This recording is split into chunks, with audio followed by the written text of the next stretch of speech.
كايروكي من أقرب الباندز لقلبي، ومن ساعة ما أغنية الوقت فات نزلت وهي تعتبر من أكتر الأغاني اللي أنا بحبها، يعني أقدر أقول one of my favorite songs. ولكن في مرة وبدون أي أسباب ومقدمات وأنا بسمع الأغنية دي ركزت فيها وخدت بالي إن كلامها ممكن يكون حزين شوية أو على الأقل لا يدعو للتفاؤل عند بعض الناس. أنا سلمى والنهاردة التلات وانتوا بتسمعوا حكاية التلات. أمير عيد في أغنية الوقت فات كان عمال يسأل ويتساءل هل هيشوفها تاني ولا الوقت فات، وكل ده لأن هو كان خايف إن أحلامه تموت من سكات. وفي الحقيقة أمير عيد بيمثلنا كلنا at some point في حياتنا، مش بس بيمثل خوفنا من إن الوقت يفوت فيما يتعلق بالحب والعلاقات، ولكن خوفنا من إن الوقت يفوت in general في كل حاجة، في كل فرصة بتيجي قدامنا. وبما إننا في نهاية السنة وبداية سنة جديدة، وزي ما هو بقى ده الموسم بتاع شجر الكريسماس بقى والهوم ألون سيزن والكلام ده، هو الموسم بتاع السؤال ده، هل الوقت فعلا فات؟ في سؤالين سألتهم لنفسي. بصراحة هو سألت نفسي هل الوقت فات، ولما سألت السؤال ده لقيتني بسأل سؤال تاني، هو أصلا الوقت ممكن يفوت؟ يعني هل في وقت بيفوت على حاجة معينة خلاص مش هينفع نعملها تاني، أو يكون قدامنا فرصة والفرصة دي نضيعها؟ مثل تفويت الوقت ده معناها ان انا ضيعت فرصة، فالاتنين وجهين لعملة واحدة. هل دي ظاهرة ممكن تحصل بجد، ولا هل ده مجرد مصطلح بشري احنا كده عملناه مع نفسنا والمفروض نتخلص منه؟ في حكاية التلاتة النهاردة هقول لكم وجهة نظري واللي انا توصلت له، بس انا مهتمة جدا جدا جدا اعرف وجهة نظركم واللي انتوا توصلتوا له. فهستنى وجهة نظركم اذا كانت على الانستجرام او اذا كانت على الكومنتس او الكويستشن اللي بيكون موجود تحت البودكاست على كل البلاتفورمز. بعد تفكير عميق وشد وجذب ووجهات نظر وعكسها جوه دماغي، توصلت ان كل شيء مكتوب من قبل ما نتولد، ودي حقيقة ومسلمات، ولكن موضوعنا مش من الناحية دي بالظبط.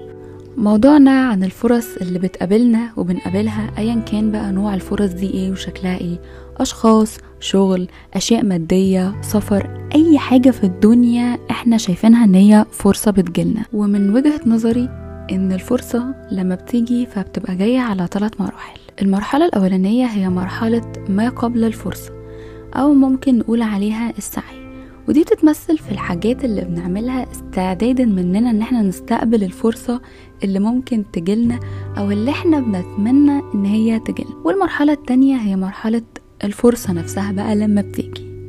انما بالنسبة للمرحلة الثالثة والاخيرة وهي مرحلة ما بعد الفرصة او النتيجة، ودي يا اما بتكون بوزيتيف او نيجاتيف، وده من وجهة نظرنا احنا او من وجهة نظر العقل البشري. خلونا نقول مثال، يعني واحد نفسه يشتغل في شركة مالتي ناشونال، فبدأ يشوف الشركات دي بتحتاج ايه من كواليفيكيشنز والكواليفيكيشنز بتاعتها عاملة ازاي، وبدأ يشتغل على نفسه عشان يوصل لده. واول لما وصل للي هو عايزه وللكواليفيكيشنز اللي الشركات دي ممكن تكون محتاجاها وظبط السي في بتاعه، بدأ بقى يرمي السي في بتاعه في كل الشركات ويبعت ميلز كتيرة وكل الحاجات دي، لحد ما جاله انترفيو وجاله جوب اوفر كويس جدا واتقبل في الانترفيو وبدأ يشتغل في الشركة دي. من المثال ده نقدر نحدد ان مرحلة ما قبل الفرصة هنا ان هو اشتغل على نفسه وبدأ يعرف ايه الكواليفيكيشنز اللي هو محتاجها ويكمبير ما بينها وما بين الكواليفيكيشنز اللي عنده عشان يوصل للي هو عايزه. الفرصة هنا هو ان فعلا جاله جوب اوفر وانترفيو للجوب اوفر ده. وما بعد الفرصة او النتيجة هي بالنسبة للعقل البشري 100% هي نتيجة بوزيتيف علشان هو وصل للي هو عايزه بالظبط. انما لو جينا نبص على شخص تاني حابب ان هو يرتبط ويتجوز بعد فترة من علاقة مش انجح حاجة، فقرر ان هو يصلح من الاخطاء اللي هو شايف ان هو عملها في الباست ريليشنشيب، وان هو يشتغل على نفسه عشان لما يقابل البارتنر اللي هيكمل معاه يكون جاهز ويكون تخطى كل اللي فات. وبالفعل بعد فترة اتعرف على بنت مناسبة جدا واعجب بيها وتقدم لها، والموضوع مشي تمام جدا لحد ما فجأة الموضوع مكملش. ما قبل الفرصة هنا ان هو بدأ يشوف العلاقة اللي فاتت ما كملتش ليه من ناحيته، وانه بدأ يشتغل على نفسه ويشوف نقصه ايه معنويا وماديا. وبالنسبة للفرصة فهي طبعا ان هو قابل بنت استريح لها واعجب بيها وتقدم لها. انما بقى مرحلة ما بعد الفرصة او النتيجة، فبالنسبة للعقل البشري حتما فهي نتيجة سلبية او نتيجة نيجاتيف، لان اللي الشخص كان عايزه ما حصلش. في الحقيقة على قد ما المثالين اللي فاتوا مختلفين عن بعض، على قد ما هم فيهم وجه شبه كبير جدا، وهو ان النتيجتين كانوا بوزيتيف او كانوا نتيجتين ايجابيين ومش سلبيين. وده ممكن ما يكونش واضح لان في اوقات كتيرة جدا رغبتنا مش بتتوافق مع نصيبنا اللي مكتوب لنا بعدين. ولكن لو مشينا قدام وبصينا على حياتنا قدام شوية شويتين 3، بنلاقي نفسنا بنقول الحمد لله ان الموضوع مكملش. انا ما كنتش عارف انا ازاي عايز الشيء الفلاني او الشخص الفلاني ده في حياتي، وده ببساطة شديدة جدا مش لان الشيء اللي انا كنت عايزه او الشخص اللي انا كنت فاكر ان حياتي هتبقى افضل اللي هو موجود فيها مش كويسين او مش.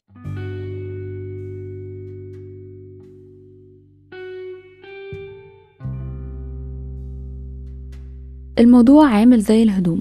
كم مرة كنا ماشيين في المول وشفنا حاجات محطوطة في فاترينة المحل شكلها تحفة، ودخلنا نقاسها لقيناها مش لايقة علينا خالص، وعلى العكس تماما يجيلنا ايتم هدية تتلبس واحنا عمرنا ما كنا هنروح نشتريها لوحدنا ولا عمرنا كنا هنختارها، واول لما نقاسها نحس ان هي تحفة علينا وان هي اكنها متفصلة بالظبط لينا. فببساطة شديدة جدا احنا لازم نكون مدركين ان حياتنا متفصلة علشاننا احنا وبس، وكل حاجة فيها حصلت او لسه هتحصل بتكون متفصلة على مقاسنا بالظبط. ومش لازم نلوم نفسنا ان احنا مش هنبقى المدركين لده في وسط ما احنا شايفين ان مثلا النتيجة دي مش عجبانا او اللي حصل ده مش عاجبنا لسبب ما، ولكن مع الوقت كل ما نفكر في الفكرة دي اكتر ان حياتنا دي متفصلة على مقاسنا وان كل حاجة فيها بتحصل فهي حاجة كويسة حتى لو احنا مش مدركين السبب ده دلوقتي، هنلاقي ان مرة في مرة في مرة المايندسيت بتاعتنا بدأت تختلف. ولما نكون في الموقف نفسه هنلاقي ان واقع الموقف علينا هيكون اهدى واقل كتير جدا من مثلا مشاعر الغضب اللي كانت بتبقى عندنا قبل ما نتبنى الفكرة دي ونفكر فيها كتير ونكون مدركين ليها. طيب ازاي النتيجتين بوزيتيف في المثالين اللي احنا كنا لسه بنتكلم فيهم من شوية؟ عارفين الجاليري بتاعت الموبايل لما نبقى واقفين على صورة واحدة ان احنا شايفين الصورة دي بس لو بايدينا كده قعدنا نعمل زوم اوت زوم اوت زوم اوت ونبعد، هنلاقي ان احنا عمالين نشوف الصورة اللي قبلها واللي بعدها واللي بعدهم واللي قبلهم، والموضوع يكبر يكبر يكبر لحد ما نبقى شايفين الجاليري كله قدامنا، ممكن يبقى الاكتر من سنة قدامنا باين. حياتنا عاملة كده بالظبط، وانا واقف في الموقف وانا جوه الموقف انا شايفه زي ما انا كنت واقفة شايفة الصورة بس اللي مفتوحة قدامي، لكن لما عملت زوم اوت انا شفت اللي فات وشفت اللي جاي. فاحنا لما بنعمل زوم اوت في حياتنا ممكن نشوف اللي فات لان احنا عشناه، بس عمرنا ما هنعرف نشوف اللي جاي لان ده حاجة لسه ما حصلتش ومش هننجم بقى ونعرفها. ولكن لازم نكون مؤمنين بان اللي حصل دلوقتي هو الافضل من اللي كان هيحصل، وهو الافضل عشان اللي جاي يكون احسن. ولكن لان ده صعب ومش دايما نقدر نعمله، فاحنا ممكن نحط لنفسنا حاجات كانت ممكن تحصل اسوأ.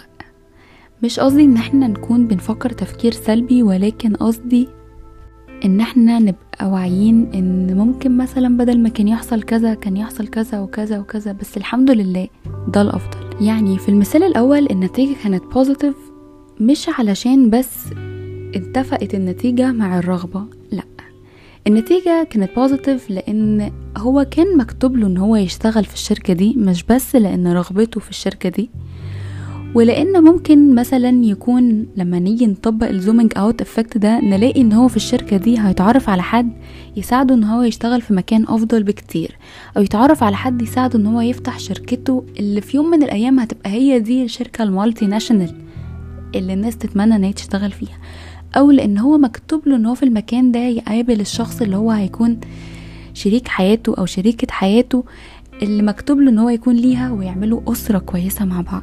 اما بقى في المثال التاني فالنتيجة كانت برضو بوزيتيف، وده ببساطة شديدة جدا لان الشخصين ما كانوش مناسبين لبعض. وده مش معناه ان شخص فيهم سيء او شخص فيهم مش كويس، ممكن يكون ده في حالة من الحالات، ولكن ممكن يكون لان هما مجرد مش مناسبين لبعض. لان لما نيجي نطبق عليهم الزوم اوت افكت هنلاقي ان مثلا حد فيهم هيجيله فرصة سفر بس التاني مش هيبقى موافق ان هو يسافر، او هيكتشفوا ان طرف فيهم ما كانش مستعد ان هو ياخد خطوة زي كده، ولكن ما كانش مدرك ان هو مش مستعد. لو قعدنا نعمل برين ستورمينج للحاجات الأسوأ اللي كانت ممكن تحصل لو هما كملوا مع بعض، هنلاقي حاجات كتير جدا جدا جدا. وده ساعات بنعمله احنا واصحابنا لما ما بيحصلش حاجة، وخاصة عند البنات لما بيحصلش حاجة احنا عايزينها بنقول على نفسنا delusional، ونبدأ بقى نتخيل سيناريوهات تانية أسوأ عشان نصبر نفسنا بيها. ولكن ساعات دلولو is the سلولو، الديلوجنال بيكون هو السولوشن عشان نعدي من الموقف ده ونبقى مؤمنين اكتر ان الفرصة ما فاتتش ولا حاجة.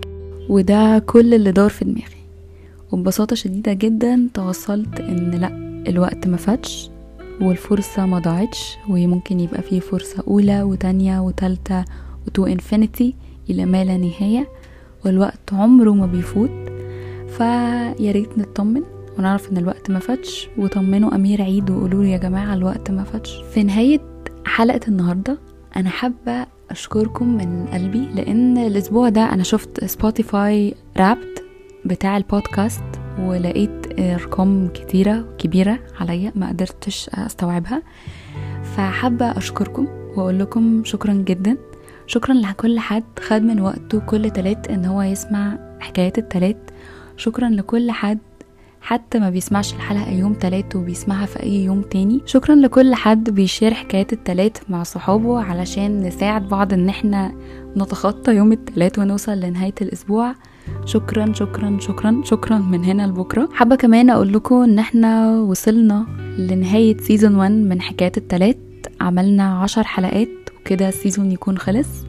مبسوطة بيهم جدا، واتمنى ان انتوا كمان تكونوا اتبسطتوا بالسيزون زي ما انا اتبسطت بيه. في البلان كان ان احنا هنعمل سيزون 1 وهناخد بريك اسبوعين ونرجع بسيزون 2، ولكن لاني اخدت بريك فترة وما كنتش بنزل حكايات التلات، فاحنا هناخد بريك اسبوع واحد بس هو الاسبوع اللي جاي، وان شاء الله اشوفكم التلات اللي بعد الجاي بسيزون 2 من حكايات التلات.